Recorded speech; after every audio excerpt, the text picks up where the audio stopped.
The Philippines newest online radio. K5 Digital Media. Makikinig sa'yo.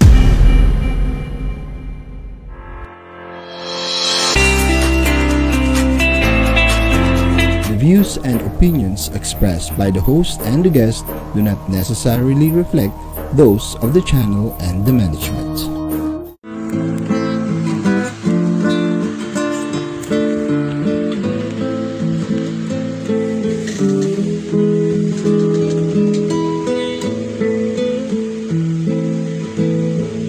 Ang buhay ng tao'y maraming pagsubok, madalas dumating malakas na dagok. Pagod at pagkapi, minsa'y sumusulpot, sama ng loob ang siyang idinudulot. Ngunit kaibigan, buhay man ay ganyan, maging sana ng iba yung katapangan, maging matatag ka sa lahat ng bagay, pag-ibayuin mo ang paninindigan. Pananaw mo'y lalong palinawin, paninindig ay lalong patibayin, sa pamamaraan ay maging malikain, magpatuloy sa pagpunla at bayanihin. Huwag mag-alala, darating din ang araw, mapis magkalungkutan ay mapaparang. Pananaw mo'y lalo palinawin, paninindigan. Politika at kalakalan at mga napapanahong isyong pinag-uusapan. Talakayin natin yan kasama ang organisador ng bayan, katuwang sa pagpapaunlad ng bayan. Narito na si Ka-Ver Robillos, ang inyong Papa Bear Live.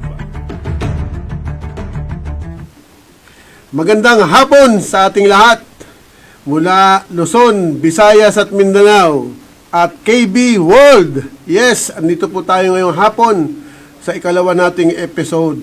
Maraming salamat. Tayo po ay mananalangin muna. Panginoon naming Diyos, maraming salamat, Lord God, for giving us another day, another chance para matuloy ang programang ito. Maraming salamat, Panginoon, sa mga taong sumusuporta sa programang ito at naniniwala sa aming kagalingan.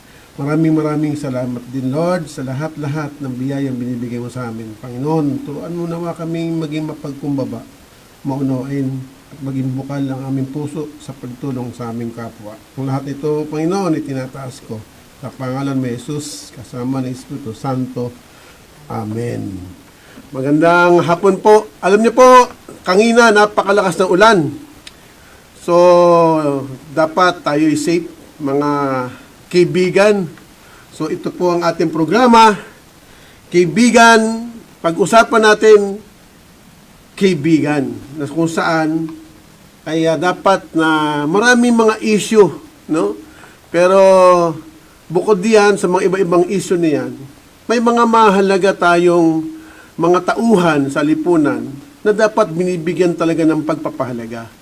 Dahil sila ang nauna sa atin na kung saan dapat sinisinop natin, inuunawa natin, at kinakalingan natin. Ang topic po natin ngayon, the Senior Citizen Charter. Pero bago tayo lumagom at magpalalim sa programa natin, hayaan nating batiin natin ang Batang Bataan kasamang Jimmy Benson. Andyan ka na ba? Wala pa si kasamang Jimmy Benson. So, hayaan nating ituloy natin ang mga pagbati. Siyempre, hindi natin makakalimutan ang nagmamahal sa atin. Si Kuya Tantan, Adi, at si Supremo. Siyempre, kita nyo sa likod ko, mga kapitbahay! Diyan sa UP Campus, Pook, Daguhoy. kay kasamang Raul Punelas, Kabeni, Roterma ng Pililla Rizal. No? At siyempre nandyan din no? Si Brother Rodolfo Maramba Tolentino ng CFC. No? At siyempre, hayaan natin ituloy natin hanggat wala pa si kaibigan Jimmy. No? Binabati rin natin ang buo ng Quezon City KB alumni. Andyan sila kaibigang Deo Tejada, si Pete Santos. Oy, magpagaling ka kapatid. Kailangan ka namin, ha? Siyempre, andyan si Bubot Saliba ng Bataan. Boss, bahala ka na. Pag medyo pwede nang mamasyal dyan, open na raw ang resort sa Morong. Sasama ko si Direk dito, lahat ng staff ng K5. Ha? Siyempre, nandyan yung mga kasamahan natin sa TIP Stag Jaguar. Si kaibigang Alvin Domingo, nakaparada daw. Papunta raw sila sa Kotka, Finland. No? Si kaibigang Calvin Angeles at si Nilo Rio, nandiyan naman sila sa Cavite. Siyempre, mga kabrad ko, mga brad and sis, sa Pi Beta Fraternity, magandang hapon po sa inyo lahat. Alam ko, lahat kayo nakaantabay. Sa Eagles Brotherhood, sa pangunguna ni President Wens Mortil, siyempre, nandyan yung aking kaibigan at masipag na si TJ Sargento Tejada.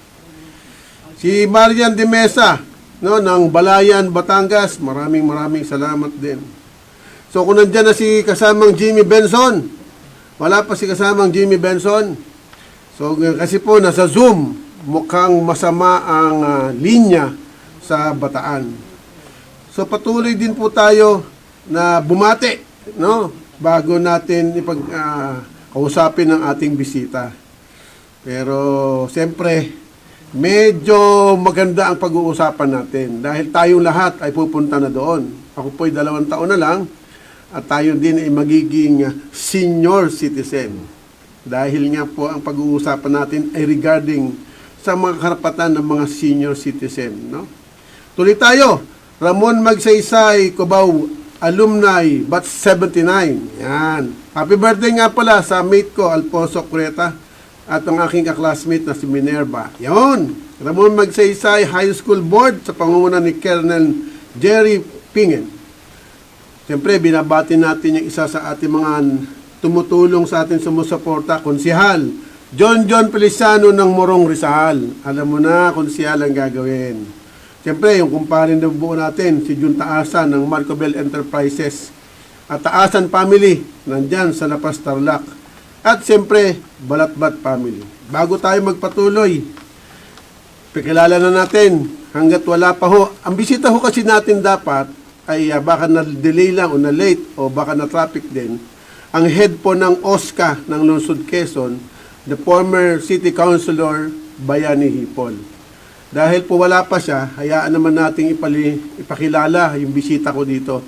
Siya po ay kasama na rin natin matagal na sa pakikibaka, sa buhay, kung paano ba ang dapat na gawin. Andiyan na si kasamang Jimmy Benson? Wala pa. Okay, so hayaan natin na ipagpatuloy ang ating bisita dito.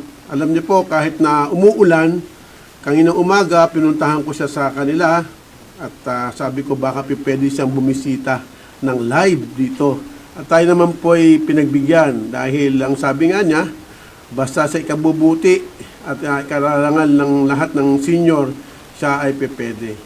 So si kasamang Benson, ayan na ba siya? Okay na. So kasamang Benson, bumati ka muna. Kaibigan. Wala ka, hindi ka nakamute. Walang boses. Okay. So, habang inaayos po yung mga technical problem doon sa kanyang mikropono o sa kanyang video, tuloy natin. So, ang ating bisita, siya po ay President ng Federation of Senior Citizens Association of Barangay UP Campus, PESCA Bupki.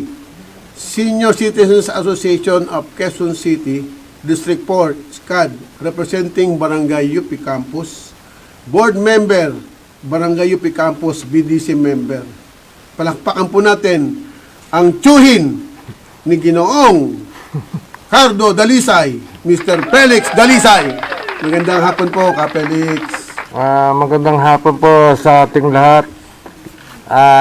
Lalong-lalo na po sa mga senior citizen ng buong Pilipinas at nasa iba yung dagat. Stay safe and healthy po. Yun. Ilang taon na ho ba kayo, Ka Felix, kung hindi nyo mamasamain? Sa ngayon po, ako po ay 68 taon na po. Batang-bata pa, no? Ang favorite number pa naman ni Direk, 69. Anyway, tuloy-tuloy po tayo. Alam nyo po, kung senior citizen ang pag-uusapan, hindi naging maunlad ang ating bayan kung hindi sila nauna o kung hindi dahil sa kanila, sila'y nagsumikap upang umunlad ang ating bayan. Ewan ko lang, no, kung papaano at kailan nagawa o anong mga batas ang nagpatibay upang mapangalagaan natin ang mga senior citizen. Kaya Felix, may mga idea ka ba ng batas ang nasasakupan ng senior citizen? Sa ngayon po, ang senior citizen ay mayroong Republic Act 9994. Ngayon po ay medyo inamyenda na rin po yan. Tinatawag na Expanded Senior Citizens Act 9994. Nadagdagan po ang mga iba pang benepisyo ng mga senior citizen sa ilalim ng batas RA 9994. Okay. Kailan ho ba ito ginawa? Matagal na rin po, ano? So, hindi ko saktong mga mahigit 10 taon na po ito umiiral sa atin, ano? Kaya dapat malaman din ng ating mga kasenyoran kung ano man ang mga benepisyo na nakukuha natin dito sa batas na ito, na Expanded Senior Citizens Act of 1994 yata, 1992 pa. Hindi ako nagkakamali. Okay, so yun, no? So may tama palang batas upang tugunan yung mga pangangailangan ng mga senior citizen. Ano naman po ba, kamusta naman po kayo? Ano ho ba, tama ho ba, nasusunod ho ba yung batas upang mas lalo pang maapangalagaan kayo ng ating pamahalaan? Sa ngayon po, ang isang maganda po rito ngayon na naipatupad ng ating pamahalaan, lahat po ng senior citizen ay kwalipikado o otomatikong miyembro ng PhilHealth. Ibig sabihin, kung tayo po ay senior na, automatic na po tayong miyembro ng PhilHealth. Ang kailangan lang po natin, pumunta lang po tayo sa opisina ng PhilHealth para makapagparehistro at nang sa gayon, kung tayo po ay ma-hospital, ay bibigyan nila kasi tayo ng tinatawag nilang MDR or Membership Data Record. Para mabibigyan kayo ng pinaka-pin na data record mo. Pipindutin lang yun. Pag pumunta ka sa hospital, pasok na sa PhilHealth. So, yung isa lang po yun. Mamaya po, discuss natin yung iba pang benepisyo na makukuha ng bawat senyor. Maraming salamat ang tsuhin ni Cardo Dalisay. Bago tayo magpalalim, andito na El Guapo ng Bataan, kaibigan Jimmy Benson. Kamusta ka dyan, kaibigan? Kamusta ba weather dyan? Yes, okay tayo dito, kaibigang Ver, at napakarami ang nanonood sa atin ngayon. Yeah. Hindi ko mabilang, napakabilis ng kanilang meron pa sa La Union, meron sa Davao, ay buong Pilipinas at meron pa sa Amerika, meron sa Hong Kong. Hindi ko na mababati lahat. Pero alam na ninyo kung sino kayo. Kaya ang sinasabi po natin, kay senior kayo, kay hindi, lahat kayo ay magiging senior din. Kaya pakinggan po natin ang ating panauhin ngayong hapon sapagkat lahat kayo magiging senior din. Maraming salamat, kaibigang Jimmy Benson. Ang ganda ng bigote mo, kaibigan. Mukhang bagong kulay. Bagong kulay yan. Anyway, binabati din natin, bago tayo magpalalim, Si Kuya, si CP Albert Lopez Ong, maraming salamat, idol. Andyan din si Chit Albea. Siyempre, yung tanggapan ng ate ko, yung Danak and Associates, pag may problema kayo sa mga FC, andyan lang yan. Si Lape, tapos si Jen, si TJ din nanonood, okay? Si Josephine Benson, ano kayo ni kaibigan Jimmy to, no? Pangalawa yan. Pangalawa. Ba? O, si Ate Mayet, ha? Si Leonard Tan, a.k.a. Jun Taasan, ng La Paz. Siyempre, nanonood si Mrs. Hi, Tart. Luto ka na, ha? Ngayon din, si Kagawad Bong Bernardo, ang boses ng Barangay Payatas. Yan. Si Ate Helen Grace, Hugo Herco, nako, napakalayo to. Iligan ka ba o Cagayan de Oro? Si Lilia Gasco Perez. Si Jerry Rodrigo, ang layo, Camarinesor. Brad, ingat ka. Siyempre, nandiyan yung tresorera namin, si JB de Lima Rubio Bernardo. Ang ex-wife ni Kagawad Bong, no, nanonood din.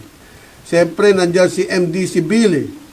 Tapos, siyempre, andyan si Beth Balanag, ang kapatid po ng former president ng Quezon City, Edward Balanag. Sana nanonood si Edward, nasa Amerika, no? Okay, so ilalim natin, tuloy po tayo. So, may mga katanungan po dito na ang sinasabi ka, Felix, ay sabi nyo kanina habang tayo'y nagdadrive papunta dito sa studio, ay yung benefits ng burial, ano ba ang nangyari po doon? Isa po sa kasi bago po yan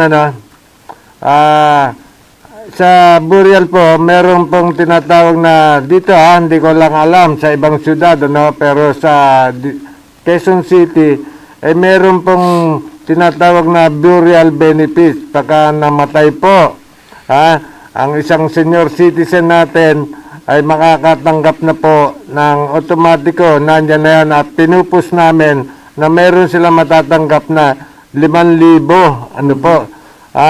Mag-a-apply lang sa OSCA, tapos aprobahan ng OSCA, tapos dadali na sa City Hall, ano po, sa Social Welfare Development ng QC local at sila na po ang magbibigay ng 5,000. So, madali naman po, magaling naman po, sayang, hindi nakarating si Atty. Bayani Paul. Dahil sa mga nakaraan, maraming naiwan na mga application para sa burial, pero ngayon po ay natagunan na. So, pinupus po namin na yung 5,000 sana maging 10,000 doblen. May idea ka ba ka, Felix? Ilan ang membro ng senior citizen sa Lungsod Quezon at sa buong bansa sa kabuuan? Wala akong masyado sa buong bansa, pero sa buong Quezon City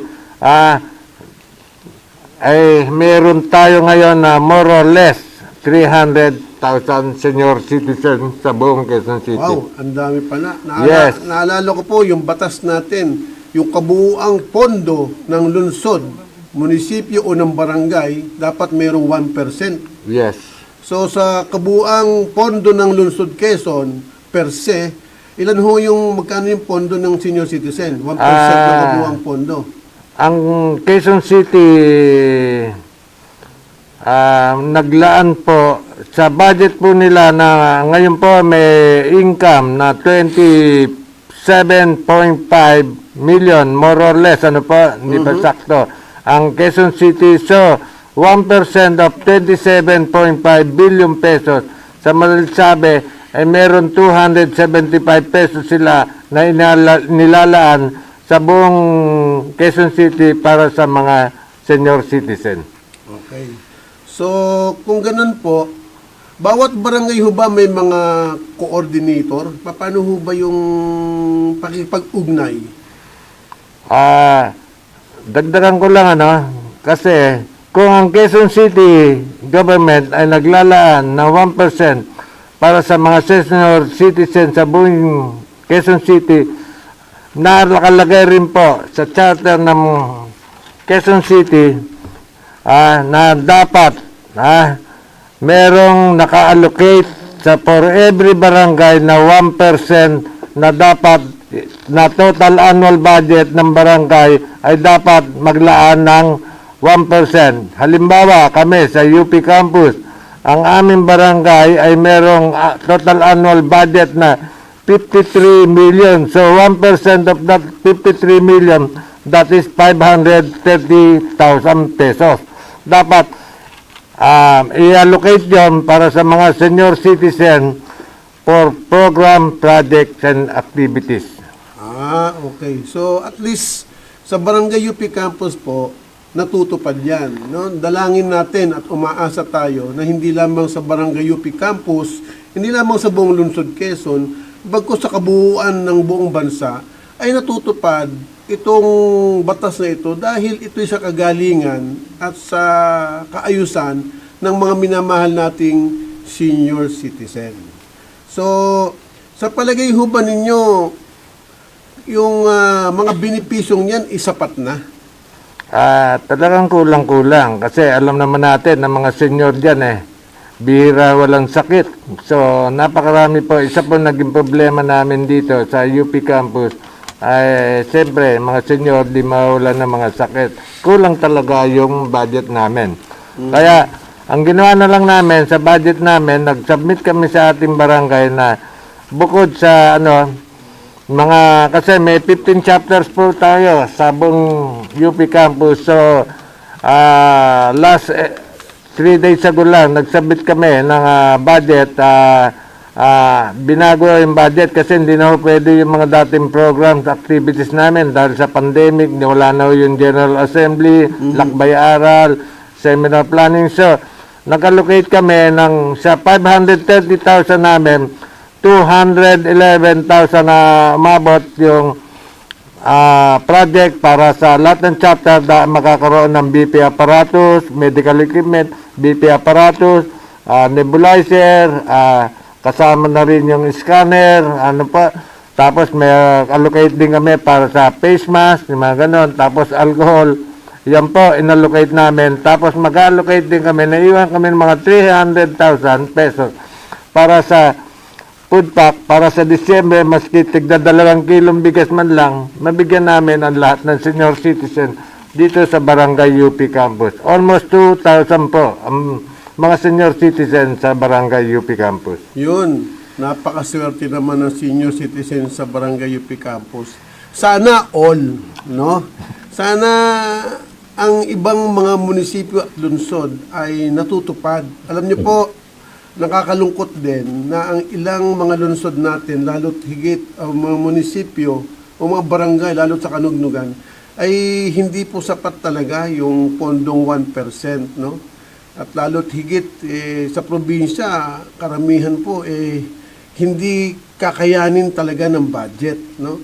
So, madaling salita po, kung ang mga benepisyong iyan, bukod po doon sa 20% na siniho ba yun? Yes. Kain, Meron po tayo mga automatic naman po ngayon yan, yung 20% discount sa mga pagkain, tapos meron din tayo mga discount sa mga laboratory, dapat yan, may discount yan, sa luna sa mga private, So, ang problema lang po, yung iba kasi, 20% lang binibigay po, dapat po 32% yan, 20% discount plus 12% VAT.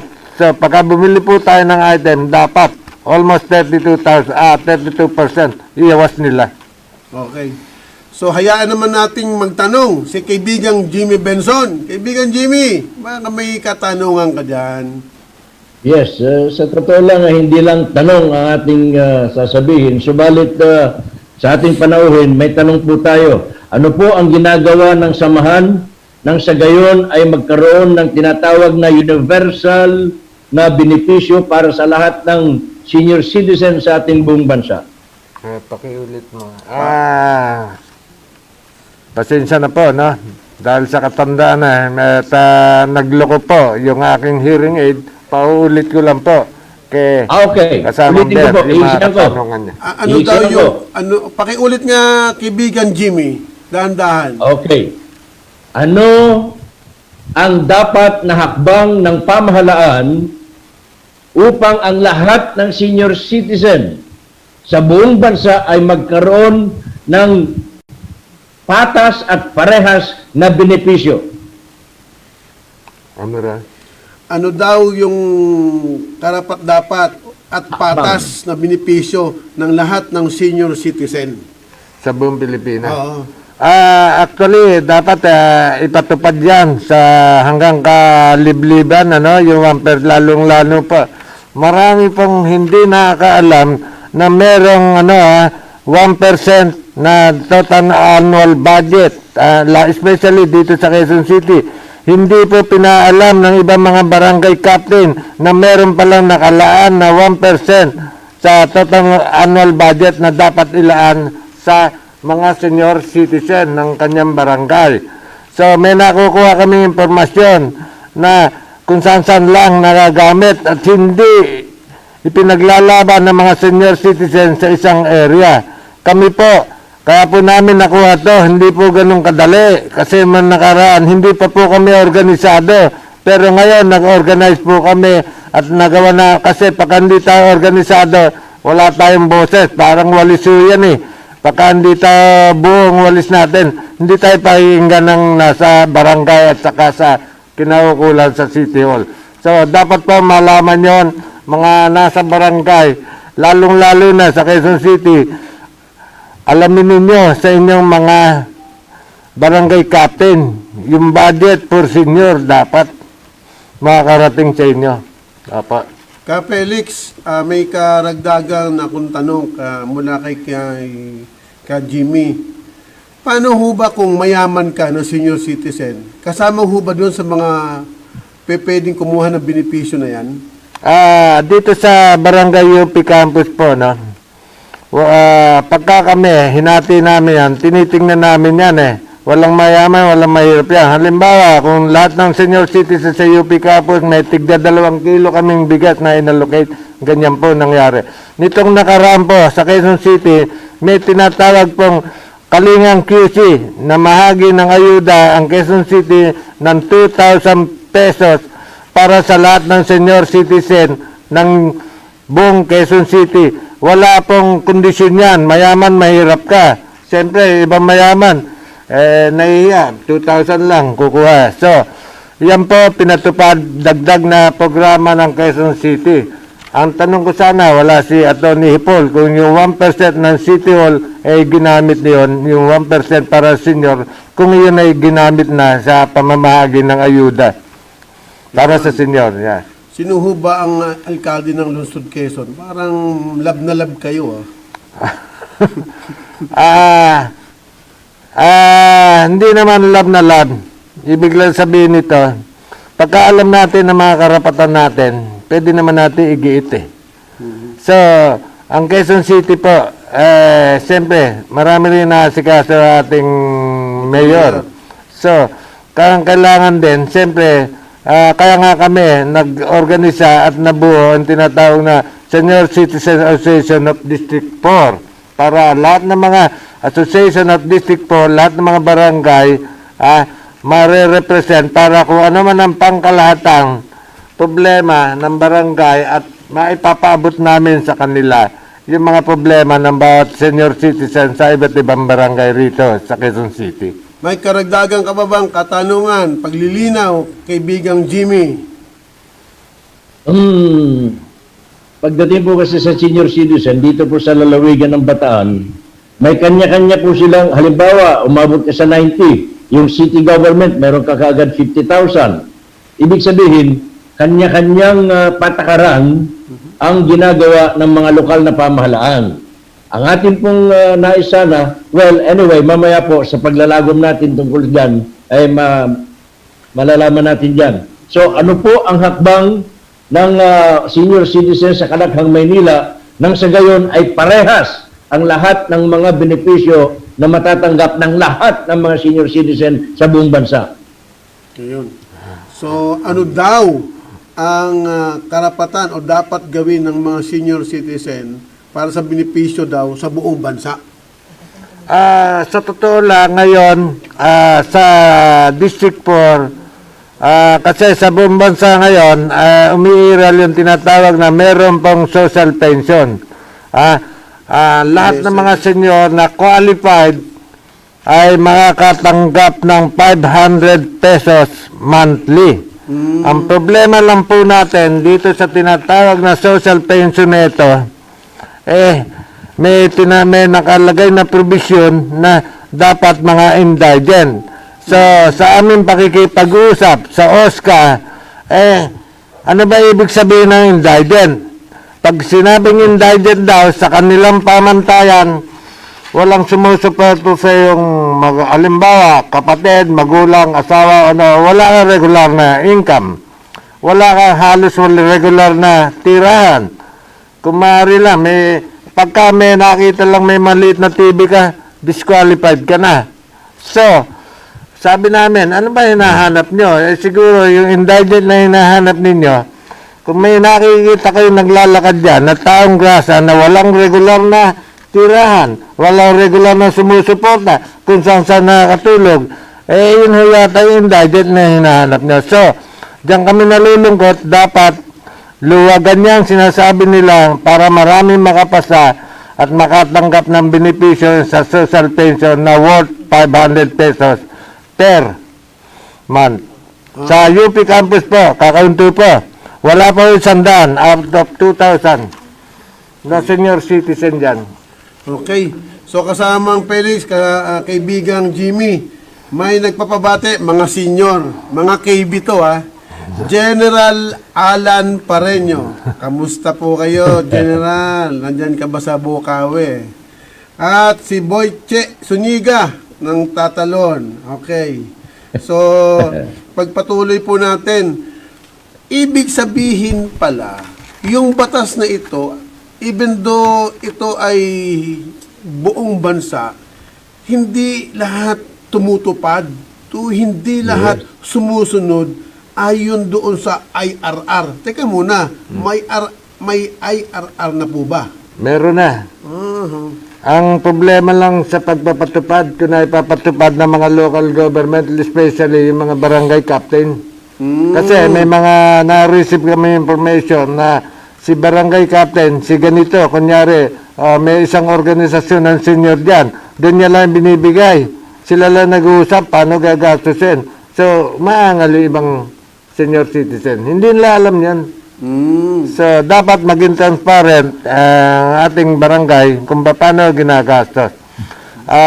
May dagdag sana ako kung may panahon pa. Sige lang. Kasi nitong nakaraan na mga ayuda natin, dito sa, kasi nakalagay, di ba nagbaba ang DILG ng memo na dapat na mga tanggap ng SAP ay iligay, ipaskel sa barangay hall o mga nakatanggap. So, yan din ang puna namin dyan sa ating barangay captain.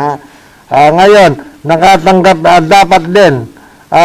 Kasi nito merong ayuda na 2,000 para sa mga senior citizen galing sa Kalingang QC ng Quezon City. 2,000 yun. Mayaman mahirap ka makakatanggap. So, dapat pinapaskel nila yung mga pangalan yan. Kasi merong huli na, minsan napasyal ako, sa barangay, wala naman akong samaan loob sa ating barangay captain. So, puna lang ito para, kasi kung di po natin sila pupunahin, constructive criticism po to, siyempre, hindi na malalaman na meron din pala silang mga pagkukulang para maituwid yung mga pagkukulang na yun. So, sa susunod sana, dapat sundin yung mga binababa ng DILG, magpaskel ng mga pangalan para yung mga naghahanap na kung nasa listahan sila o kung approve ba sila o hindi. So, madaling salita po, Felix, sa inyong paglalahad, dapat po pala itong OSCA. Ano ho ba ibig sabihin ng OSCA? Office of Senior Citizen Affairs. Bawat barangay po yun. So, buong bansa merong OSCA. Yes. Diba? So, dapat pala, bigyan pa ng mas matibay at maliwanag na tungkulin kung papaano ang tanggapang ito ay ipatutupad ang batas regarding sa Senior Citizen Charter upang sa ganon ay talagang magawa ng masinop ang pangangalaga sa nakakatanda. Yes, may dagdag sa ako dyan, kasamang Ber, kasi ang OSCA kulang, walang ngipin. Ang OSCA namamara sa mga senyor. Katulad na nabanggit ko, merong benepisyo na 5,000. Ang dapat OSCA mawak ng budget. Ang nangyayari, aprubahan, evaluate ng OSCA, tapos babagsak sa local social development office ng Quezon City. Ibig sabihin, hawak ng social development ng Quezon City ang pera. Dapat sa OSCA, diyan nagkakaroon ng delay sa pamamahagi ng benepisyo. Okay, Albert. so mainit na ulo ni Ka Felix. Baka tawagin ito si Cardo Dalisay. Nawawala. So, kaibigan Jimmy, may karagdagan Yes. ang tanong. Actually, hindi ito tanong, bago namatay si June Datol, Oo, si kasamang Jun. meron ng Kaibigan isang Jun. tanggapan ng pamahalaan na siyang mga kasiwa sa lahat ng mga senior citizen. Ewan ko kung anong nangyari dyan. Ang pumalit ata sa kanya, yung pangalawang number 2 nila. Sino na ba ngayon ang representative ng senior citizen sa Kongreso? Ordonez ba? Namatay na kasi si Datul eh. Hindi ko alam kung sino yan yung pangalawang nominee ng senior citizen. Opo. So, Gaber, pasensya na. ang tanong ko ay ganito. Bago mamatay si Parang June Datol, Aha. na Si dati natin Congressman kasama Jun sa Datol. MMC, Yun na to. ay meron ng plano na magkakaroon ng isang departamento ng pamahalaan na siyang mangangasiwa sa lahat ng mga senior citizens sa buong Pilipinas. Anong nakaliang nangyari dyan? Parang departamento Hindi. parang department. Something like that. National na- Senior Citizens Affairs Office. Parang gano'n. Parang ganon. Meron, Directly under the naipasa na office po of the yan. President. Naipasa na pala, Ka Felix. Yes, naipasa na yon at na binabalak ang isa sa maging head office niya na dito sa Quezon City, como taga Quezon City po, si Congressman Datol. Sana lang po, at pasensya na, okay, sumalangit na ba. Ngayon, itong Senior Citizen Commission po yun. So, itong Senior Citizen... Kapelix, bago mo laliman ang papaliwanag mo dyan, tayo po ay sinesenyosan ni Direktor. Tayo po muna ay magko-commercial. Magpalamig ulo ka muna, Kapelix. Okay.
Politika at kalakalan at mga napapanahong isyong pinag-uusapan. Talakayin natin yan kasama ang organisador ng bayan, katuwang sa pagpapaunlad ng pamayanan. Narito na sina Kaver Robillos at Timmy Benson dito sa Pag-usapan Natin, Kaibigan. Yan, nagbabalik tayo mga kaibigan. Mga kapitbahay, yung sinampay nyo, malamang basa na. No? So, ayusin natin yan.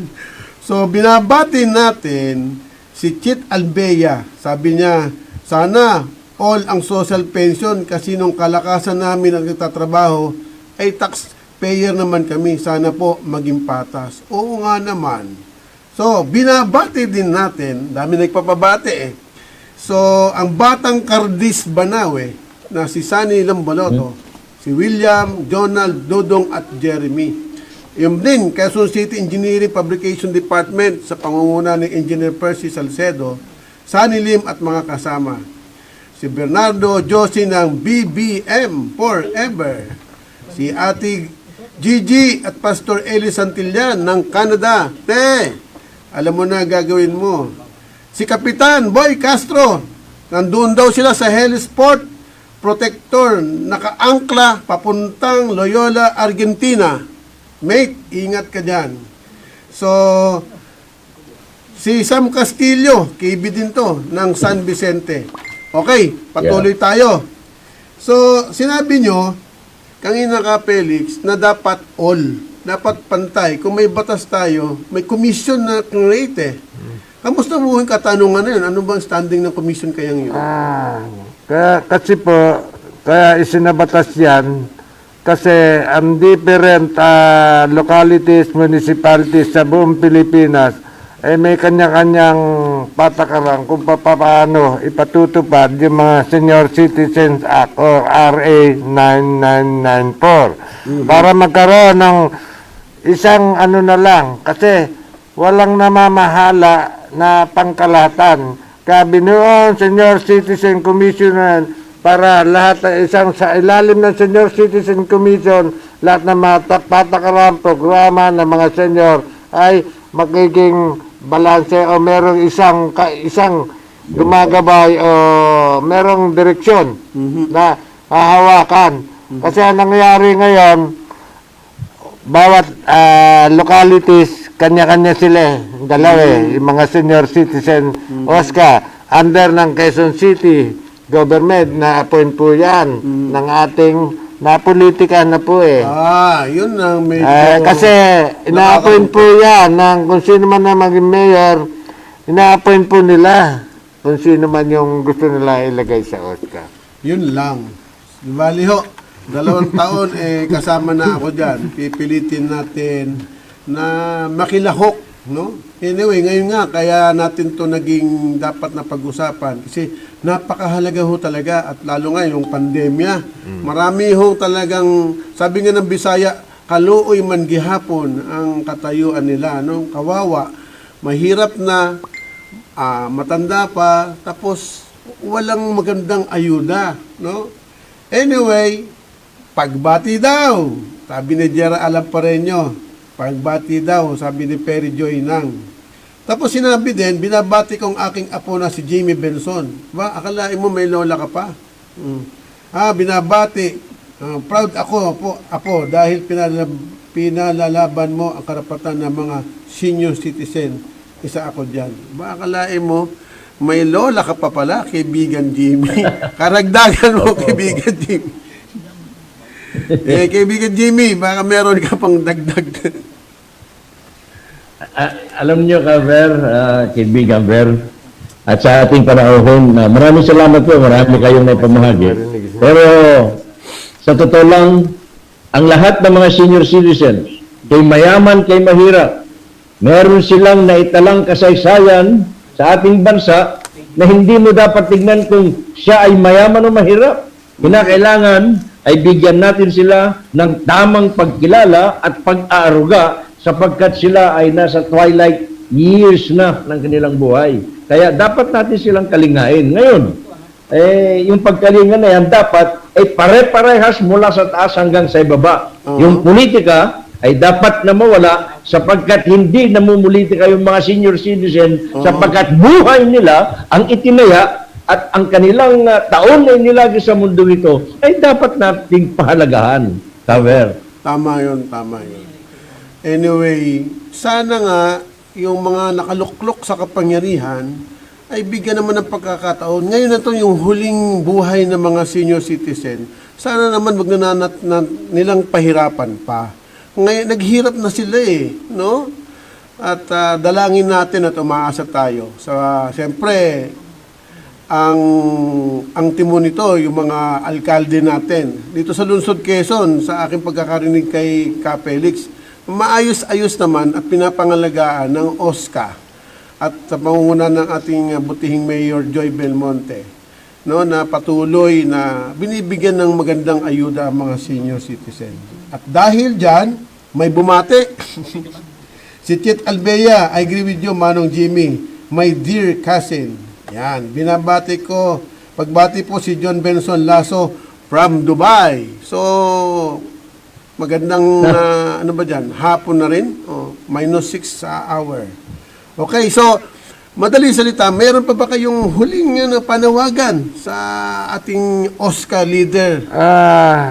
Meron ako, may matagal na kaming pangarap na mga senior citizen na dapat marinig na mambabatas natin sa Kongreso at Senado.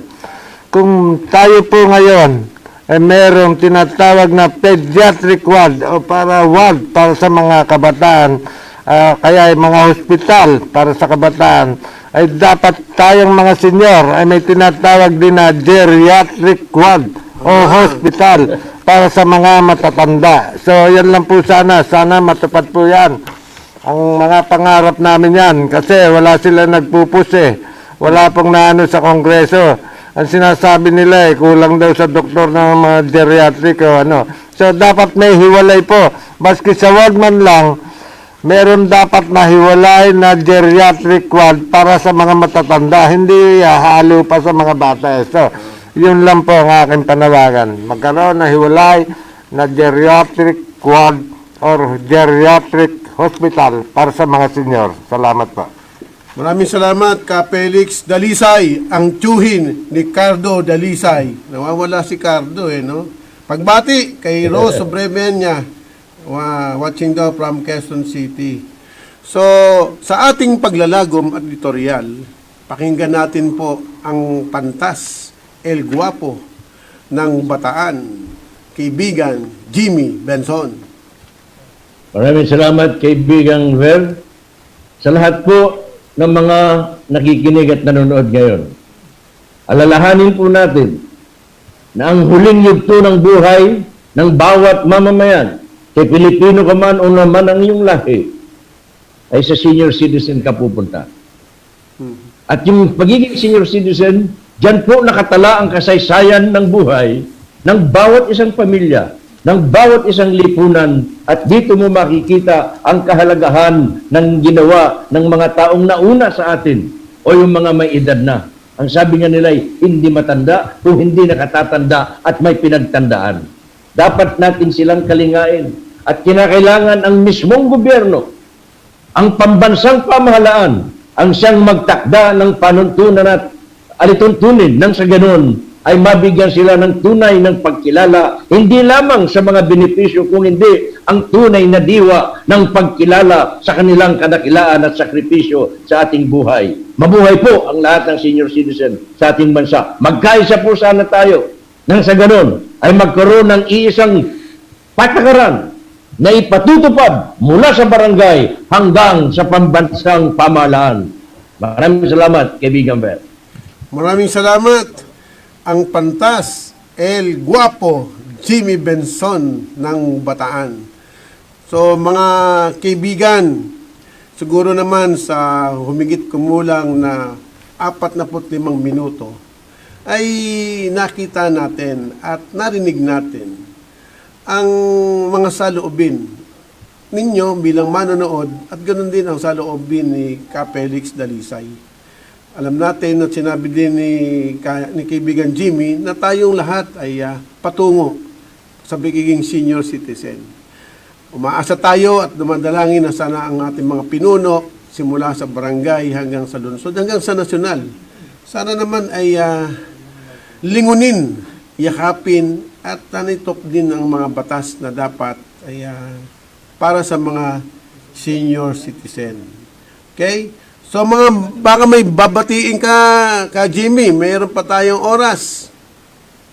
Well, kaibigan Ber, alam mo, nanonood at nakikinig yung mga sila Greg Refraction, sila Johnny Capalaran, halos yan nasa Pampanga, si Tony Arsenal, lahat halos sa mga media men dito sa Central Luzon ay nakamonitor sa atin, kaya hindi ko na kayo maisa-isa pa. Si Abdul bin Malik, sila Balaguer, lahat kayo nakikinig, alam ko, at nanonood. At sana naman ay patuloy po nating tangkilikin hindi lamang ang programang ito, kung hindi yung K5 digital media, sapagkat dito po ay ito na yung bagong normal natin. Sapagkat yung ginawa ni COVID, ito, nagkaroon na tayo ng mga portal na katulad ng K5 digital media. Kaya huwag po kayong mag-alala, mga senior citizen.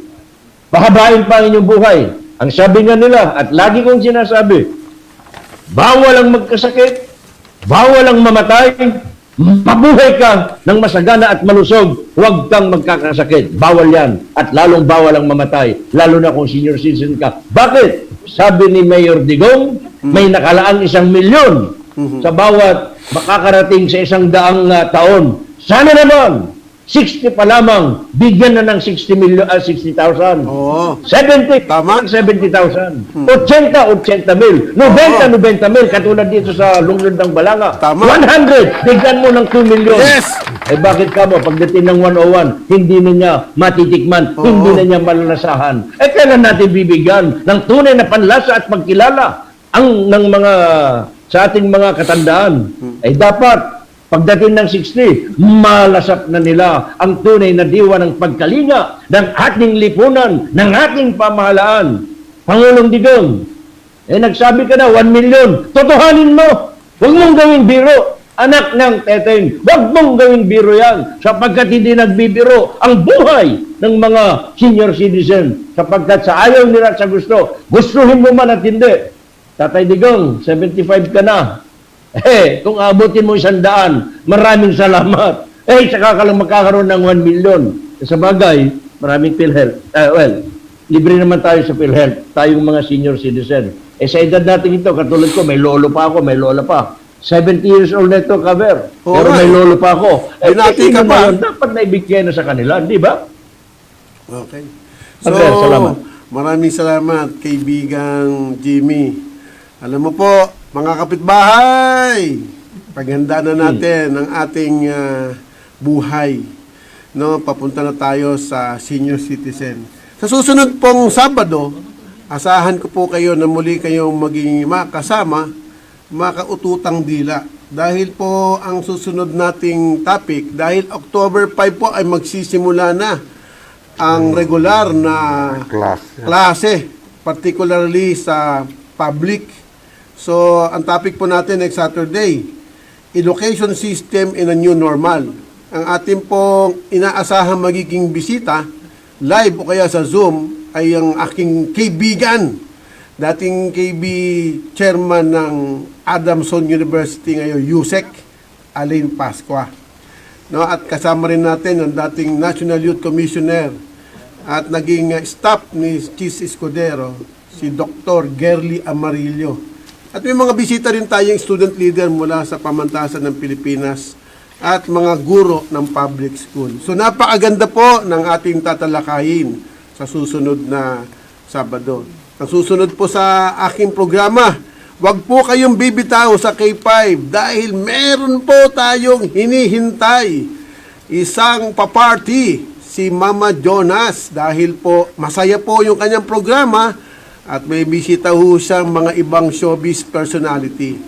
So muli, sabay tayo, kaibigang Jimmy. 1, 2, 3. Pag-usapan natin, kaibigan. Maraming salamat po. Mabuhay ka, kaibigan Jimmy. Mabuhay ang KB World. Mabuhay ang Kabataang Barangay Alumni Association. Maraming salamat. Bye-bye.